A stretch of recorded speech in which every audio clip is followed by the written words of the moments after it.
முக்கிய செய்தியாக பார்த்து வருகிறோம். ஜூலை 15ஆம் தேதி லஞ்ச ஒழிப்பு போலீஸ் விசாரணைக்கு ஏவா வேலு ஆஜராக சென்னை உயர்நீதிமன்றம் உத்தரவு பிறப்பித்திருக்கிறது.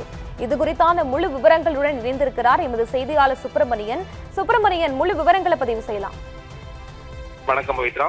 தமிழகத்தில் ஒருங்கிணைந்த சாலை உள்கட்டமைப்பு மேம்பாட்டு திட்டத்தில் முறைகேடு நடப்பதாக எழுந்த புகாரின் அடிப்படையில் முன்னாள் அமைச்சர் ஏவா வேலு, நெடுஞ்சாலைத்துறை அதிகாரிகள் மற்றும் ஒப்பந்ததாரர்கள் மீது லஞ்ச ஒழிப்புத்துறை வழக்கு பதிவு செய்துள்ளது.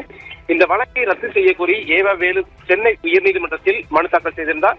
மேலும் மருத்துவ சிகிச்சைக்காக வெளிநாடு சென்ற அவரை தேடப்படும் நபராக அறிவித்து லஞ்ச ஒழிப்புத்துறை பிறப்பித்த லுக் அவுட் நோட்டீஸை ரத்து செய்ய கோரியும் தனி மனு தாக்கல் செய்யப்பட்டது. இந்த மனு தாக்கல் நீதிபதி டி.கே. இளந்தரையன் முன்பு விசாரணைக்கு வந்தது. ஏவவேலு தரப்பில் ஆஜரான மூத்த வழக்கறிஞர்கள் ஊழல் தடுப்பு சட்டத்தில் செய்யப்பட்ட சமீபத்திய திருத்தங்களின்படி அரசின் முன் அனுமதி இல்லாமல் வழக்கு பதிவு செய்ய முடியாது என்றும் 2022ஆம் ஆண்டு அளிக்கப்பட்ட புகாரின் அடிப்படையில் 4 ஆண்டுகள் கழித்து ஆட்சி மாற்றத்திற்கு பிறகு வழக்கு பதிவு செய்யப்பட்டுள்ளதாகவும் வாதிட்டனர். மேலும் அரசுக்கு எந்த நிதி இழப்பும் ஏற்படவில்லை என்றும் தெரிவித்தனர்.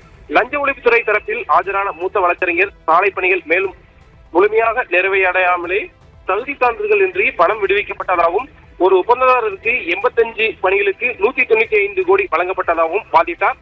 இருதரப்பு வாதங்களையும் கேட்ட நீதிபதி வழக்கை ரத்து செய்ய கோரியும் மனுவுக்கு ஜூலை 27ஆம் தேதிக்குள் பதிலளிக்க லஞ்ச ஒழிப்புத்துறைக்கு உத்தரவிட்டார்.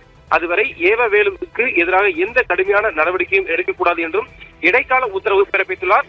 மேலும் லுக் அவுட் நோட்டீஸை எதிர்த்து மனுவில் ஜூலை 15ஆம் தேதி லஞ்ச ஒழிப்புத்துறைக்கு விசாரணைக்கு ஆஜராக வேண்டும் என்றும் நிபந்தனையுடன் ஏவவேலுக்கு எதிராக பிறப்பிக்கப்பட்ட லுக் அவுட் நோட்டீஸுக்கும் இடைக்கால தடை விதிக்க நீதிமன்றம் உத்தரவிட்டது. பவித்ரா,